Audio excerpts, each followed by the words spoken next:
viviendas, la cual la he querido dividir en dos partes. La primera parte, enfocar un poco en cómo nuestra norma ha ido evolucionando, nuestra norma a nivel de nuestro país, y cómo vemos el enfoque del análisis sísmico, ¿no? Para el diseño estructural de viviendas y de eh, edificios en general. Y luego vamos a empezar a ver ya casos puntuales con fotografías acerca de efectos estructurales que vemos todo el tiempo y que tenemos que empezar a evitar, ¿no? Entonces, vamos a empezar con esto. Este primer capítulo se llama realidad sísmica de nuestro país. Entonces, algo que todos sabemos y de lo que se habla constantemente, especialmente cuando nos toca pasar por un sismo, un terremoto, todos los medios de comunicación empiezan a hablar de que nuestro país se encuentra en el cinturón de fuego del Pacífico. ¿Qué es el cinturón de fuego? Pues es una serie de localización geográfica que une muchos puntos dentro de nuestro planeta, los cuales se encuentran sísmicamente activos, ¿no? Como podrán ver, a ver, alguien está anotando algo. Bueno, como podrán ver, tenemos esta imagen bastante didáctica en el cual, mediante círculos, se enfoca la mayor actividad sísmica que tenemos en el mundo, ¿no? Y que vemos que en nuestro país, especialmente la zona sur de nuestro país, la zona norte de Chile, tiene un círculo bastante grande. ¿Qué implica esto? Que nuestro país, en nuestra zona sur de nuestro país y la zona norte de Chile, está en constante actividad sísmica, mucha de la cual no llegamos a sentir porque están a mucha profundidad, ¿no? Pero sin embargo está en constante movimiento. Hablando de los últimos terremotos que hemos tenido, de los últimos sismos que hemos tenido, tenemos el terremoto de Ecuador en 2016, por ejemplo, hace 4 años. Esta es una foto de ese terremoto. Podemos ver que una edificación colapsó completamente, eh, cayendo un piso sobre otro. Pueden ver incluso estos fierros, estos estribos que normalmente los dejan en el piso superior para cuando quieran seguir construyendo, ahora están prácticamente a nivel de terreno, ¿no? Tenemos este terremoto de Chile del 2010 que ha sido ampliamente estudiado. Eh, Esta es una foto muy representativa, ¿no? De un edificio que había sido recién, estaban terminando de vender algunos edificios, y cuando pasó esto del terremoto, el edificio colapsó por completo y prácticamente cayó entero, entre comillas, y se partió, ¿no? Tenemos este terremoto de México en 2017. Podemos ver que los pisos superiores prácticamente cayeron enteros sobre el piso inferior, ¿no? Entonces aquí podemos presumir que el piso inferior, los elementos verticales del primer piso colapsaron y los pisos superiores, pues, eh, por efecto de la gravedad, vinieron encima, ¿no? A nosotros, a nivel de terremotos, nos tocó sufrir el terremoto de Ica, ¿no? Muchos de nosotros nos tocó pasar ese momento. Sin embargo, en Lima, como tal, no se tuvo un efecto tan catastrófico, ¿no?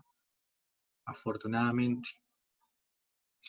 Bien, entonces, el enfoque sísmico que se le ha dado a la norma peruana, nuestra primera versión de norma sísmica a nivel de Perú empezó en el año 70, en 1970. ¿Qué pasó en el año 70? Bueno, los ingenieros de aquella época empezaron adaptando normas extranjeras que ya se venían utilizando. Decidieron implementar un acápite de norma sísmica que estaba dentro del reglamento de construcción de aquella época, una, una norma sísmica bastante incipiente. Tenemos un H que representa el cortante basal, que sería la fuerza horizontal sísmica que siente nuestro edificio en la base, que se calculaba a través de 4 factores. Un factor U, que era el factor de uso de la ubicación. Tenemos un factor K, que representaba de alguna manera el tipo de edificación, el tipo, la configuración estructural de nuestro edificio. Tenemos un factor C estimado en función de que hasta ahora en esta norma tenemos una forma de estimar el periodo en función de la altura. Entonces este factor C vendría a ser un factor que relaciona el periodo de la estructura. Y luego un factor P, que implica el peso total del edificio, ¿no? La masa sísmica del edificio. Esto en el año 70. Sin embargo, entre el año 70 y el año 77 tuvimos varios terremotos en nuestro país y colapsaron varios edificios, entre ellos algo que siempre, de lo que siempre se habla es que teníamos eh, edificios recién inaugurados. Es el caso de la Escuela de la Marina, si no me equivoco, y nuevos pabellones en la Universidad de La Molina. ¿Y qué pasó durante estos terremotos? Que colapsaron. Sin embargo, colapsaron edificios que se encontraban en zonas que ya se presumía que iban a estar afectados porque tenían un suelo relativamente malo. ¿Qué pasó con la zona de estos edificios que colapsaron? Estaban, si no me equivoco, en el Callao, y el otro estaba en La Molina, pues, ¿no? En la Universidad de La Molina, en la Universidad Agraria, perdón. Entonces, a comparación de los edificios que se encontraban y de las casas que se encontraban en Lima, en la Lima tradicional, por decirlo de alguna manera, Miraflores, San Isidro, el mismo centro de Lima, estos edificios no sufrieron muchos daños en comparación de aquellos que estaban ubicados en un suelo malo. Entonces es en el 77 donde se introduce un factor S que viene a representar el tipo de suelo sobre el cual se está cimentando un edificio, algo que no se tomaba en cuenta antes, porque la ingeniería sísmica pues estaba recién en sus inicios, ¿no? Entonces no se tenía una forma de cuantificar. Este factor S viene a introducir el tipo de suelo y, y además se añade un factor RD. ¿Qué significa el factor RD? Ya se hablaba de un factor de reducción de la fuerza sísmica por ductilidad, ¿no? Entonces ya se introduce un diseño teniendo en cuenta la ductilidad de los edificios, ¿no? El famoso R que ahora tenemos en nuestra norma, desde el 77 ya se introdujo. Luego con esta norma del 77, ya considerando los efectos del suelo, hemos trabajado hasta el año 97. Bueno, se trabajó hasta el año 97. ¿Qué pasó en el año 97? Si no me equivoco, en el año 96 tuvimos el terremoto de Nazca. El terremoto de Nazca, ¿qué nos trajo? Que por ese tiempo se habían construido muchos edificios, muchos colegios específicamente, bajo el formato INFES. No sé si alguno de los presentes recuerda, yo estudié en uno de esos colegios tipo INFES, que eran módulos de 2, 3 pisos en la costa al menos, que se repetían con la misma configuración más o menos en diferentes partes del país. ¿Qué tuvimos con el sismo de Nazca? Que muchos de estos colegios terminaron muy dañados. Y se evidenció que, que el desplazamiento que se esperaba con las fórmulas con las que se calculaba en ese entonces. Perdón, alguien me dice que no corra las diapositivas. ¿Sí están avanzando? La diapositiva está en la parte de norma sísmica peruana. Ok. Entonces decía que con el terremoto de Nazca, con el sismo de Nazca, nos dimos cuenta de que los desplazamientos se habían eran casi 2.5 veces mayores a lo que se esperaba. Y eso se demostró en campo, ¿no? El laboratorio más eficiente que se tiene para evaluar efectos sísmicos es definitivamente el campo. Y entonces, ¿qué se hizo en la norma del 97? Se empiezan a amplificar por 2.5 los desplazamientos que se obtenían, ¿no? Esto pasó en el año 97 y se mantuvo sin mayores cambios hasta el 2003. En el 2003 se considera las fuerzas ya amplificadas por 1.25. Esto especialmente no es por un cambio en sí del diseño, es en nuestras combinaciones de diseño, si ahora las combinaciones que actualmente tenemos para llevar a cargas últimas, para hacer nuestro diseño en concreto armado, simplemente sumamos o restamos el sismo, ¿no? No amplificamos nuestra carga sísmica. Es porque desde nuestra norma sísmica ya se encuentra amplificada, ¿no? Desde este cambio que se introdujo en el 2003 por 1.25, ¿no? Y luego tenemos en el 2016, se introdujeron cambios en nuestra norma y se hizo especial hincapié en los edificios que eran irregulares, que tenían configuraciones estructurales que generaban torsión en planta, que tenían irregularidades en altura, y se tuvieron mayores exigencias, ¿no? Esto con el fin de que se tuvieran diseños un poco más aterrizados, ¿no? sobre nuestra realidad.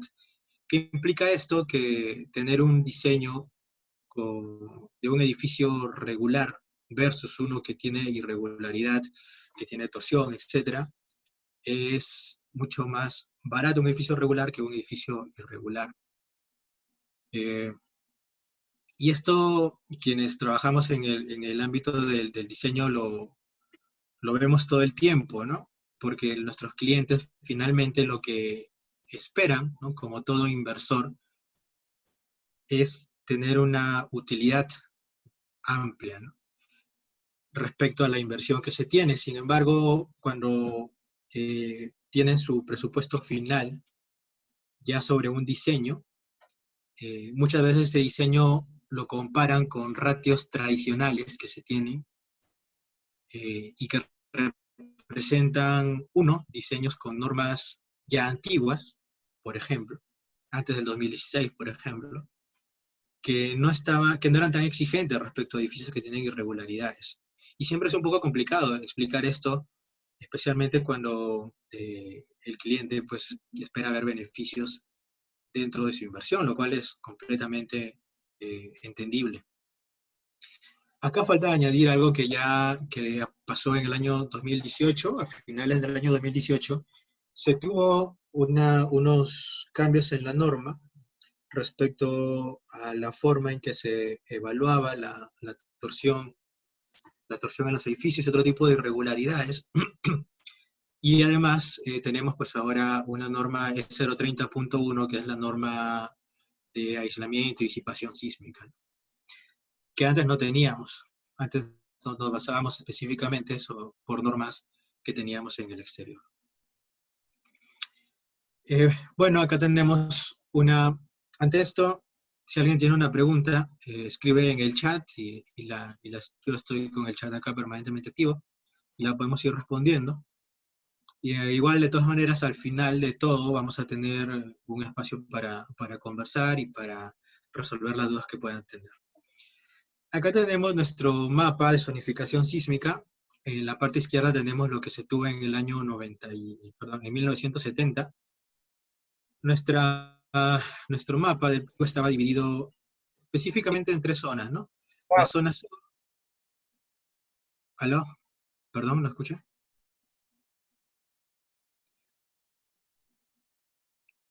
Bueno, si pudieran, de ser posible, silenciar el micro, solamente lo activen cuando tengan alguna consulta, ¿no?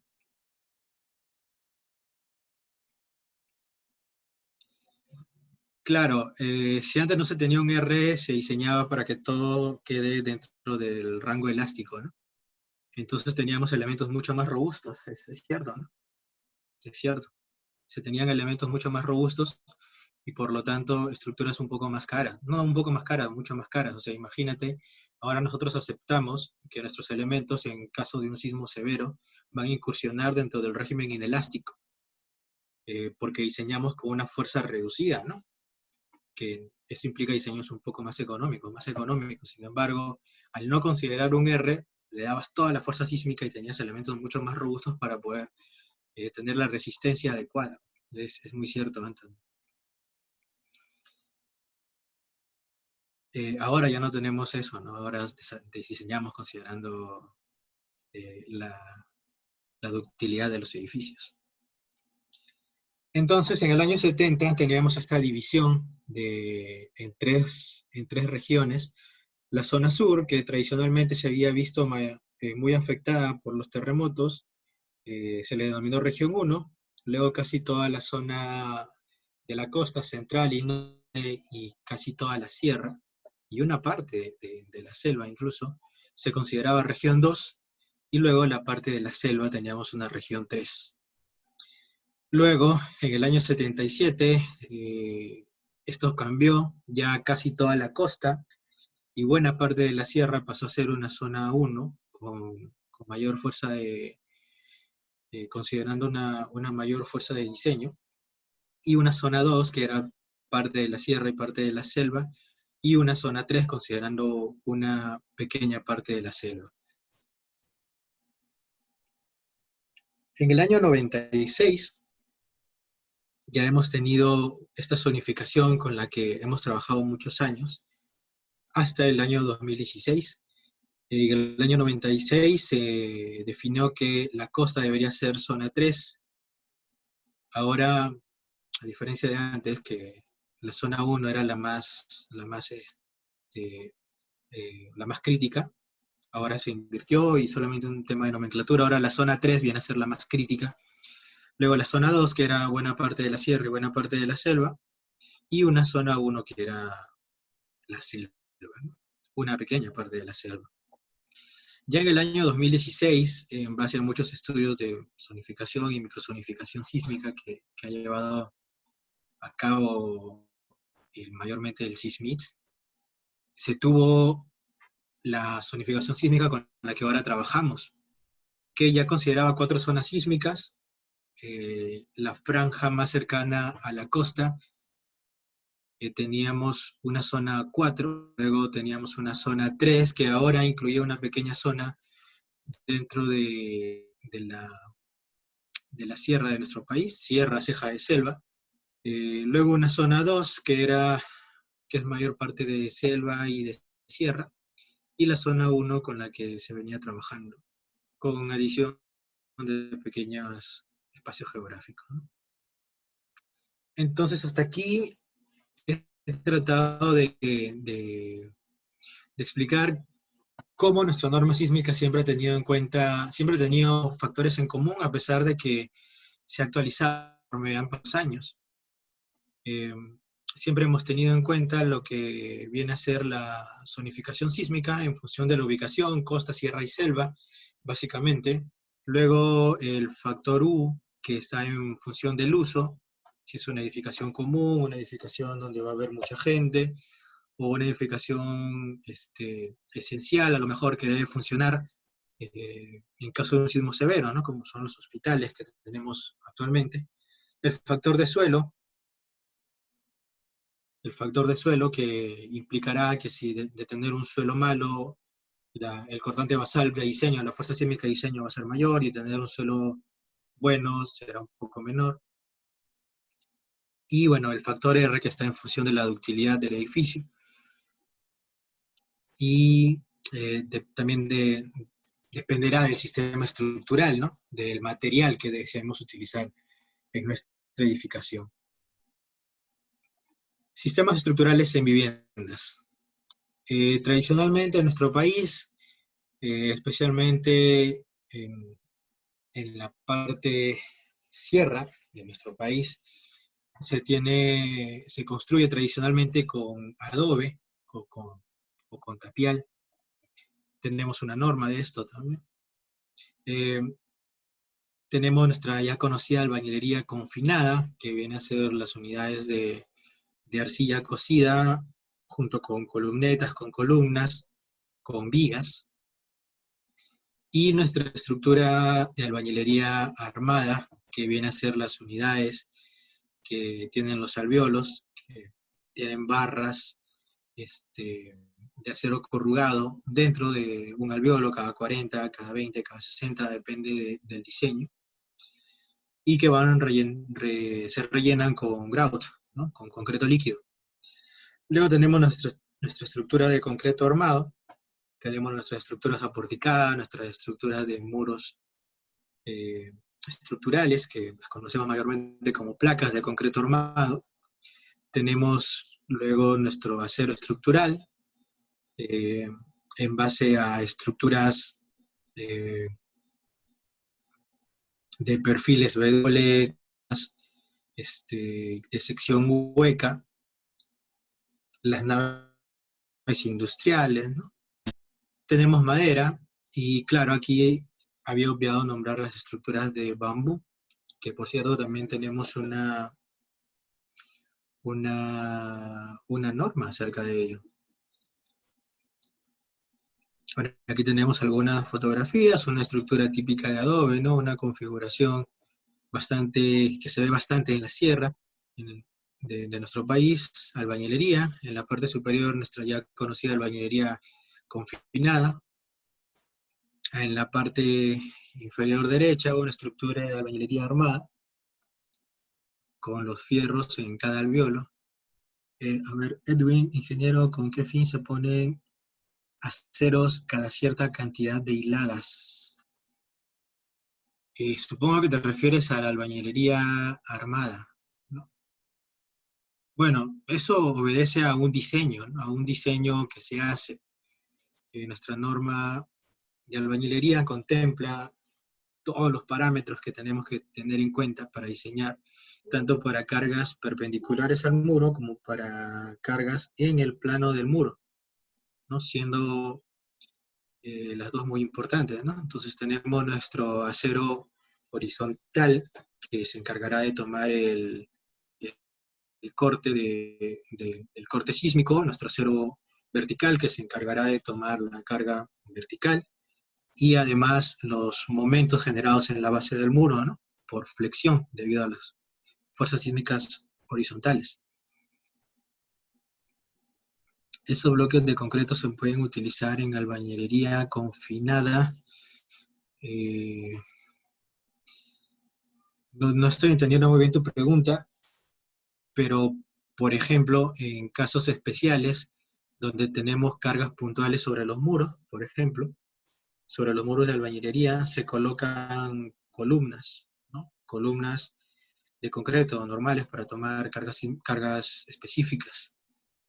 Y la verdad no es muy eficiente, ¿no? O sea, si ya tienes columnas y vigas eh, dentro de tu edificación, o sea, utilizar además albañilería confinada creo que no es muy económico tampoco.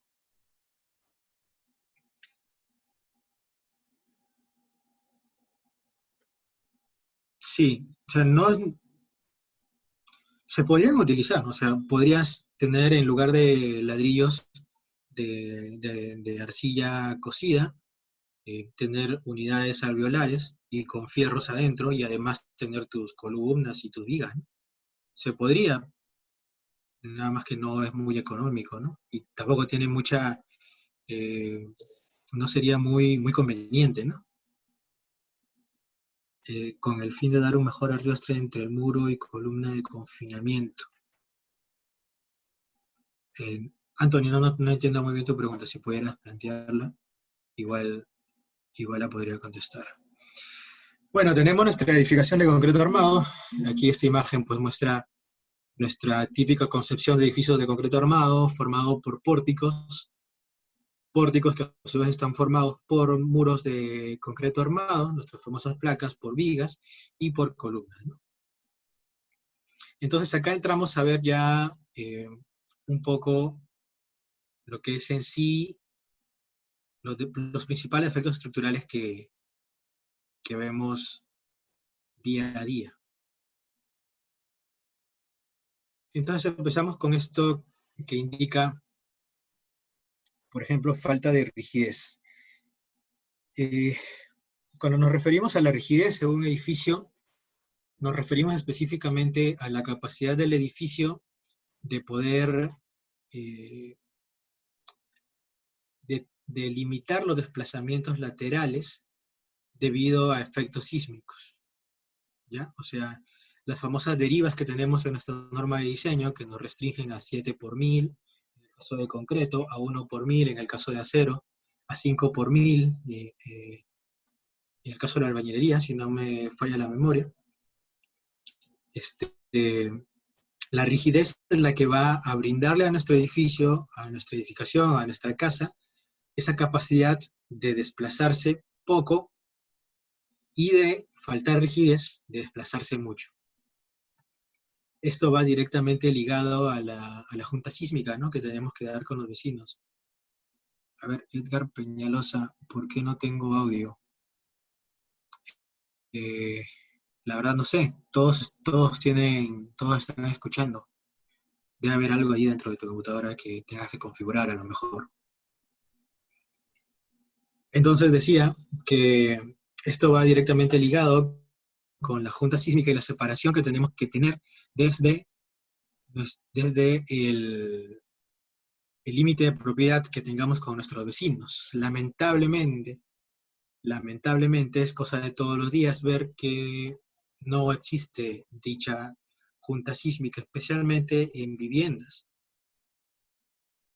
¿Por qué? Porque uno, que podemos a lo mejor dejar nuestra junta, pero el vecino no siempre la deja.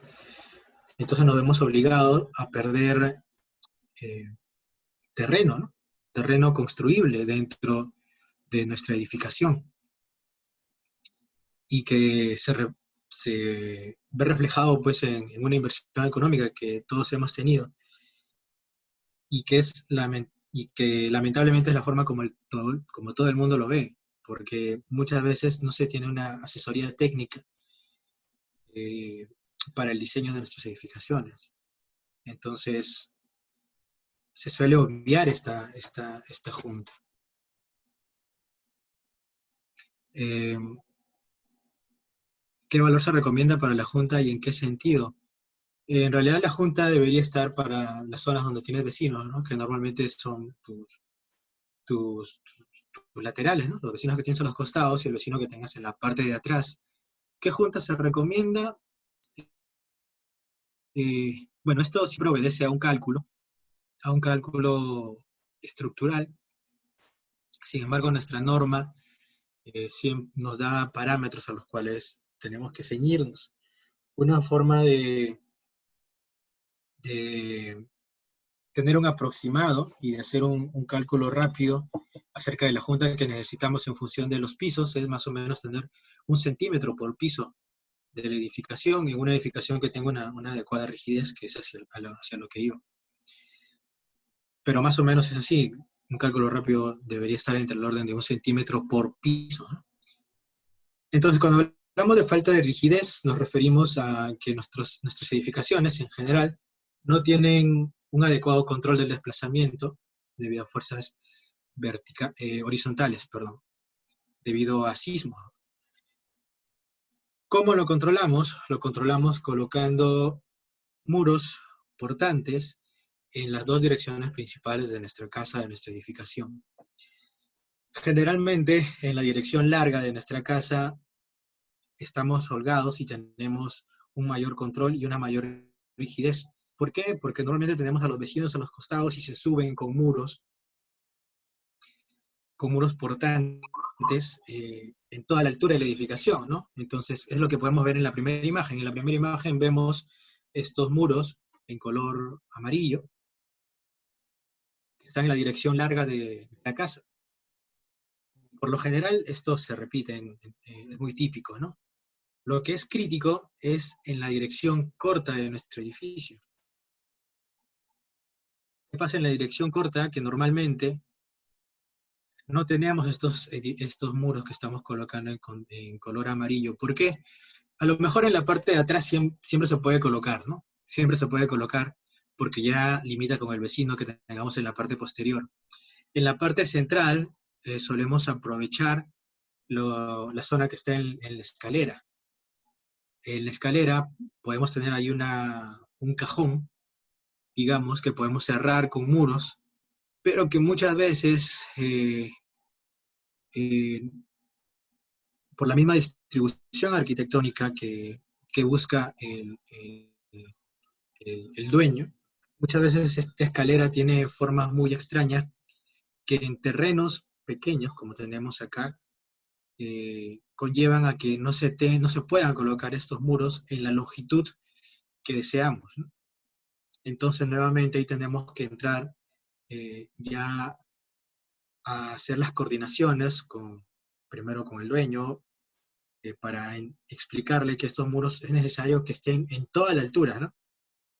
Eso es lo que pasa también, que tenemos una distribución de muros en el primer piso, luego en el segundo piso ya tenemos una distribución totalmente diferente, y ya en el tercer piso sigue cambiando. Entonces los muros no tienen continuidad. Entonces podemos colocarlos a veces en el primer piso, luego en el segundo piso no se puede. Entonces ahí viene el trabajo que tenemos los ingenieros y los arquitectos para llegar a un acuerdo, ¿no? Para tener una adecuada rigidez tanto en la dirección larga como en la dirección corta del edificio. Y en la fachada siempre es muy complicado porque se quiere tener una fachada limpia, ¿no? Se quiere tener una fachada limpia, entonces nunca se puede colocar la adecuada rigidez que tenemos, entonces ahí tenemos que poner ya columnas de concreto armado en sí, ya no solamente muros, sino columnas de concreto armado, muritos de concreto armado, que compensen esa resistencia y esa rigidez que no estamos teniendo, ¿no? A ver, por acá tengo unas consultas.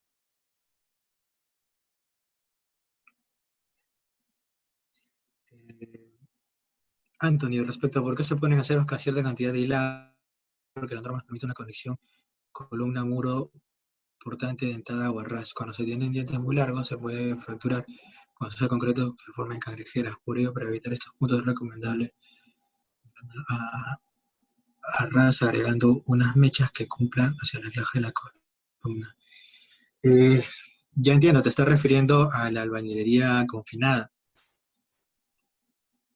La albañilería confinada, sí, es cierto, de hecho, cuando tiene albañilería confinada se usa que haya un adecuado endentado con la columna.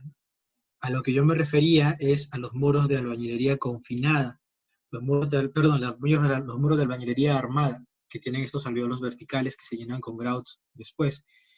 En estos muros tenemos acero horizontal y acero vertical.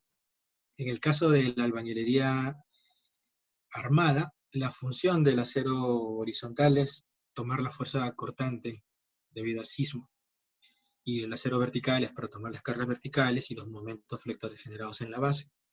En el caso de la albañilería confinada, se añaden mechas de alambre número 8 o más cada 40, 60 centímetros para compensar a veces que ese dentado entre columna y muro no se da. Lo recomendable es que se dé.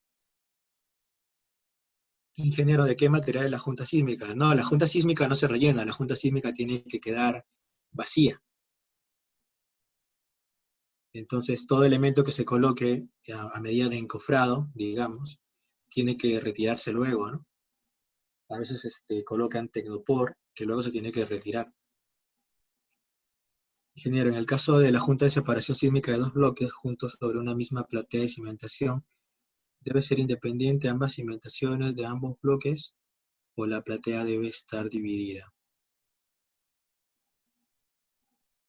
No, no necesariamente se tiene que dividir la cimentación, ¿no? O sea, ya hablamos de que estás a nivel de, de terreno, ¿no? Entonces, cuando eso se mueva, tu cimentación se va a mover como un solo bloque.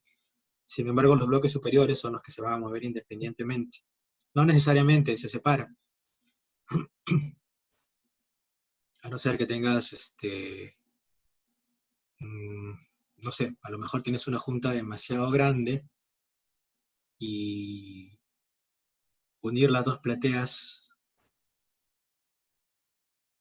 no sea conveniente desde un punto de vista económico. se podrían independizar o podrían estar juntas, pero no tendría que separarse, no necesariamente.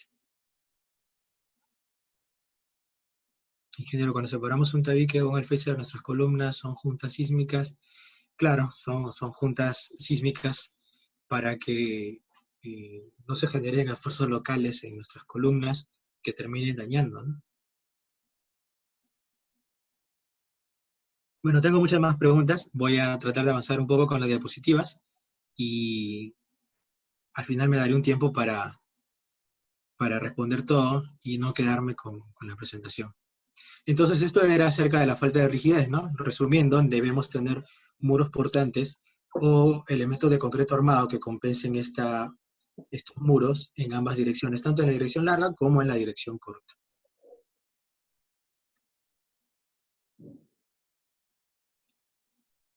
Eh, Aquí está un poco lo que estábamos hablando acerca de los desplazamientos laterales en nuestras edificaciones. Eh, Esto es lo que sucede cuando se ejerce una fuerza horizontal sobre muros estructurales y estos desplazamientos resultan ser excesivos, ¿no? Los tabiques tienden a fisurarse, que luego pueden repararse o no dependiendo del daño que se tenga. Y es por eso que nuestra norma limita los desplazamientos sísmicos. Acá está lo que les hablaba de la junta sísmica. Cuando tenemos configuraciones en planta, configuraciones estructurales en planta, que tengan forma de L o esta forma extraña que tiene una forma de Z, lo conveniente es separar malo. para no generar, para no generar, para no generar, prendido, por favor, podría silenciarse. Para no generar esfuerzos que se pueden evitar perfectamente, ¿no? Aquí estamos exagerando un poco respecto a esto, pero con fines didácticos y visuales. Esto es lo que les hablaba. Si tenemos una configuración, en este caso en L, cuando venga un terremoto se va